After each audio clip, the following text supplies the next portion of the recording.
And hi Harihara Veeramallu teaser వచ్చింది, ఎలా అనిపించింది? ఎత్తడి పోషమ్మ గుడి అనిపించింది అన్న. నిజంగా గిరిజనగిరి జనారే ఏముంది భయ్యా, నిజంగా వేరే లెవెల్. నిజంగా ఎవడెవడైతే పవన్ కళ్యాణ్ కి హిస్టారికల్ మూవీ సెట్ కాదు, పీరియడికల్ మూవీ సెట్ గా, ఒక రాజ్యాధికారం ఉన్నట్టు సెట్ గా ఉండడానికి నిజంగా మా సాలిడ్ రిప్లై ఇచ్చింది ద్వారా. ఎంత బాగుందన్న, పవన్ కళ్యాణ్ చూస్తుంటే చాలా బాగా అనిపించింది. ఆ ఫైటింగ్ సీన్ కానీ ఒక డైలాగ్, అమ్మ డైలాగ్ కొడతానా, ఎందుకు మన బతుకులకు విలువ లేదా, ఎందుకు మన సంపాదించిన డబ్బులన్నీ దొరలు తీసుకోతారంటే పేదవాళ్ళ దగ్గర దొరలు తీసుకుంటారు, దొరలు తాకెళ్ళి గోల్కొండ చక్రవర్తి తీసుకుంటాడు, గోల్కొండ చక్రవర్తి నుంచి మన మాదిలు తీసుకుంటారు అని డైలాగ్ చాలా బాగుంటారు.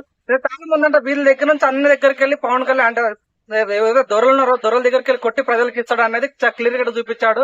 అంటే నిజం చెప్తాను అంటే సాయం చేసే గుణం ఏదైతే మా పవన్ కళ్యాణ్ ఉందో అది క్లియర్ కట్ సినిమాలు చూపించారు, అది బాగా అనిపించింది. నేను చెప్తానంటే కీరవాణి బ్యాక్గ్రౌండ్ మ్యూజిక్ అయితే వేరే లెవెల్, నిజంగా చాలా హ్యాపీ అనిపించింది. నిజంగా కీరవాణితో పవన్ కళ్యాణ్ ఎక్కడ వర్క్ చేయలేదు ఈ సినిమాలో. నిజం హరిహర వీరమల్లి నిజం చాలా బాగా అనిపించింది అన్న. సో ఈ బ్యాక్గ్రౌండ్ మ్యూజిక్ చాలా బాగా అనిపించింది, మ్యూజిక్ చాలా బాగా అనిపించింది. ఇంకా సినిమా ఏంటంటే బాబిడల్ ఉన్నాడు, మన ఎనిమల్ సినిమాలో ఎవరైతే విలన్ ఉన్నాడో సో తను నిజంగా ఈ సినిమాలో ఉన్నాడు.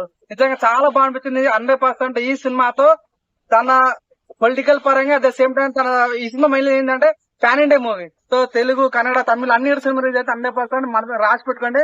ఈ సినిమా అన్ని సినిమా మడత పెట్టేస్తుంది భయ్య. 100% పవన్ కళ్యాణ్ కి హిస్టారికల్ మూవీ సెట్ కారణం ప్రతి ఒక్కరికి ట్రోల్ చేస్తూనే ఉంటాడు కానీ 100% మడత పెట్టేసి చెప్పుకోవచ్చు. రోజు నిన్న ఫీలింగ్ వచ్చింది, ఇప్పుడు తినే చాలా థ్యాంక్ యూ.